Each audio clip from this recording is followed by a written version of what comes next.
Hello guys, ഇന്നത്തെ ദിവസം full പണികൾ മാത്രമുള്ളൊരു ദിവസമായിരുന്നു ഗൈസ്. ചെന്നപ്പോൾ തന്നെ ക്ലാസ്സിലാണ് ഈ പിള്ളേരെല്ലാം കുറവ്. അതിൻ്റെ സന്തോഷത്താണ് അങ്ങോട്ടും ഇങ്ങോട്ടും നടക്കായിരുന്നു. പിന്നെ ക്ലാസ് തുടങ്ങി ഒരു വർക്ക് വന്നു. അതിന് എനിക്ക് ഗൂഗിളിൽ നോക്കി എഴുതിയതിന് ശേഷം എയർ ക്ലിയറിങ് ചെയ്യാൻ നിൽക്കുന്ന ഒരു രംഗമാണ് നിങ്ങൾ കാണുന്നത്. പിന്നെ ഒരു ക്ലാസ് കഴിഞ്ഞു, 2 ക്ലാസ് കഴിഞ്ഞു.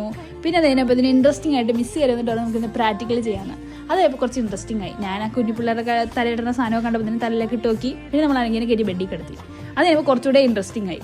പിന്നെ അതിനെ ക്ലാസ്സിലേക്ക് വന്നപ്പോൾ പിന്നെ നമ്മൾ ബോറടിച്ചപ്പോൾ 2 വീഡിയോ ഒക്കെ എടുത്ത് പിന്നെ വിചാരിച്ചത് വീട്ടിലേക്ക് നേരത്തെ എത്താമെന്ന്. അങ്ങനെ വിചാരിച്ച് വേറെ ബസ്സിൽ കയറി പോയപ്പോഴാണെങ്കിൽ മലയും കുന്നും കാടൊക്കെ കടന്ന് വീട്ടിലെത്തുന്നതിനേക്കാൾ വളരെയധികം ലേറ്റ് ആയിട്ടാണ് ഞങ്ങൾ വീട്ടിലോട്ട് എത്തിയത്. പക്ഷേ കാഴ്ചകളെല്ലാം നല്ല രസമായിരുന്നു. അതിൻ്റെ ദേഷ്യത്തിൽ അല്ലെങ്കിൽ അതിൻ്റെ വാശിക്ക് ഞങ്ങളിന്ന് ചപ്പാത്തി ഉണ്ടാക്കാമെന്ന് വിചാരിച്ച് ചപ്പാത്തിയൊക്കെ ഉണ്ടാക്കി കഴിഞ്ഞപ്പോഴാണ് അറിഞ്ഞത് അതെല്ലാം ഒട്ടിപ്പോയിന്ന്. പിന്നെ ഞങ്ങളതെല്ലാം രണ്ടാമത് ഉണ്ടാക്കി.